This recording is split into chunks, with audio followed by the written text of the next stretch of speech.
হাৰমতি অঞ্চলৰ অসমীয়া মাধ্যমৰ এখন বিদ্যালয় হাৰমতি জাতীয় বিদ্যালয় কলা শাখাত একাদশ শ্ৰেণীত নামভৰ্তি চলি আছে। মেট্ৰিক পৰীক্ষাত প্ৰতি বছৰেই 100% ছাত্ৰ-ছাত্ৰী উত্তীৰ্ণ হোৱা হাৰমতি জাতীয় বিদ্যালয় 2025-26 বৰ্ষৰ বাবে কলা শাখাত নামভৰ্তিৰ বাবে দি থকা হৈছে প্ৰ-পত্ৰ। আনহাতে নামভৰ্তিৰ ক্ষেত্ৰত বিশেষ ৰেহাই ব্যৱস্থা কৰিছে বিদ্যালয় কৰ্তৃপক্ষই।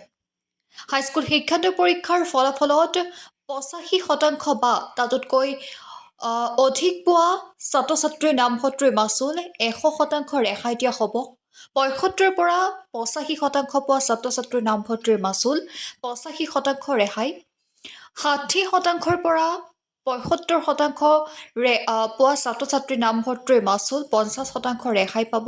আনহাতে আৰ্থিকভাৱে দুৰ্বল ছাত্ৰ-ছাত্ৰীৰ বাবে মাচুল সম্পূৰ্ণ ৰেহাই দিয়াৰ কথা অৱগত কৰিছে চৰ্ত সাপেক্ষে। অধিক জানিবৰ বাবে যোগাযোগ নম্বৰ হৈছে 9101505623 আৰু 6001377912। নমস্কাৰ, মই তিলক শইকীয়া, অধ্যক্ষ হাৰমতি জাতীয় বিদ্যালয়। হাৰমতি জাতীয় বিদ্যালয়ৰ তৰফৰ পৰা আপোনালোক সকলোলৈকে অসমীয়া নৱবৰ্ষ তথা ৰঙালী বিহুৰ আন্তৰিক শুভেচ্ছা জ্ঞাপন কৰিলোঁ।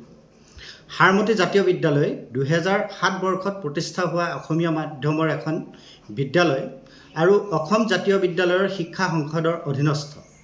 এই বিদ্যালয়খন প্ৰতিষ্ঠা কালৰ পৰা আজি পৰ্যন্ত শৈক্ষিক দিশত বলিষ্ঠ পদক্ষেপ গ্ৰহণ কৰি আহিছে। এই বিদ্যালয়ৰ পৰা হাইস্কুল শিক্ষান্ত পৰীক্ষাত ধাৰাবাহিকভাৱে 100% ছাত্ৰ-ছাত্ৰী উত্তীৰ্ণ হৈ এই অঞ্চললৈ বিশেষ সুনাম কঢ়িয়াই আনিবলৈ সক্ষম হৈছে আৰু ইয়াৰে বহু সংখ্যক ছাত্ৰ-ছাত্ৰী ভাৰতৰ উচ্চ শিক্ষা অনুষ্ঠানৰ লগত সমান্তৰালকৈ ৰাজ্যৰ বিভিন্ন আগশাৰী শিক্ষা অনুষ্ঠানত অধ্যয়ন কৰি আছে। বিভিন্ন ছাত্ৰ-ছাত্ৰীয়ে গৱেষণা কৰি আছে আৰু বহু সংখ্যক ছাত্ৰ-ছাত্ৰীয়ে বিভিন্ন দিশত নিজকে নিয়োজিত কৰিবলৈ সক্ষম হৈছে। হাৰমতি জাতীয় বিদ্যালয় 2010 বৰ্ষৰ পৰা হাইস্কুল শিক্ষান্ত পৰীক্ষাত অৱতীৰ্ণ হৈছে আৰু আজি পৰ্যন্ত 100% ছাত্ৰ-ছাত্ৰী উত্তীৰ্ণ হ'বলৈ সক্ষম হৈছে। 2025 শিক্ষাবৰ্ষতো হাৰমতি জাতীয় বিদ্যালয়ৰ পৰা মুঠ 25 গৰাকী ছাত্ৰ-ছাত্ৰীয়ে হাইস্কুল শিক্ষান্ত পৰীক্ষাত অৱতীৰ্ণ হয় আৰু ইয়াৰে 25 গৰাকী ছাত্ৰ-ছাত্ৰী উত্তীৰ্ণ হৈ 100% উত্তীৰ্ণ হ'বলৈ সক্ষম হ'ল। এই 25 গৰাকী ছাত্ৰ-ছাত্ৰীৰ ভিতৰত 18 গৰাকী ছাত্ৰ-ছাত্ৰীয়ে প্ৰথম বিভাগ, ইয়াৰে 2 গৰাকী ছাত্ৰ-ছাত্ৰীয়ে ডিষ্টিংশ্যন, 5 গৰাকী ছাত্ৰ-ছাত্ৰীয়ে ষ্টাৰ নম্বৰ লাভ কৰিবলৈ সক্ষম হৈছে। 5 গৰাকী ছাত্ৰ-ছাত্ৰী দ্বিতীয় বিভাগ আৰু 2 গৰাকী ছাত্ৰী তৃতীয় বিভাগত উত্তীৰ্ণ হ'বলৈ সক্ষম হয়।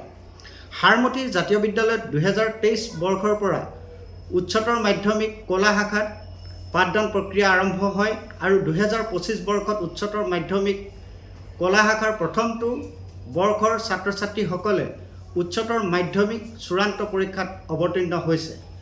2025-26 শিক্ষাবৰ্ষৰ বাবেও হাৰমতি জাতীয় বিদ্যালয়ত উচ্চতৰ মাধ্যমিক প্ৰথম বৰ্ষ কলা শাখাৰ নামভৰ্তি প্ৰক্ৰিয়া আৰম্ভ হৈছে। গতিকে এই ক্ষেত্ৰত হাৰমতি জাতীয় বিদ্যালয়ে নামভৰ্তিৰ ক্ষেত্ৰত বিশেষ পদক্ষেপ গ্ৰহণ কৰিছে। যিসকল ছাত্ৰ-ছাত্ৰীয়ে হাইস্কুল শিক্ষান্ত পৰীক্ষাত 85% বা ততোধিক নম্বৰ লাভ কৰিবলৈ সক্ষম হৈছে তেনে ছাত্ৰ-ছাত্ৰীৰ ক্ষেত্ৰত 100% নামভৰ্তিৰ ৰেহাই ঘোষণা কৰা হৈছে। 75% বা ততোধিক নম্বৰ লাভ কৰা ছাত্ৰ-ছাত্ৰীৰ ক্ষেত্ৰত 65% নামভৰ্তিৰ মাচুল ৰেহাই ঘোষণা কৰা হৈছে।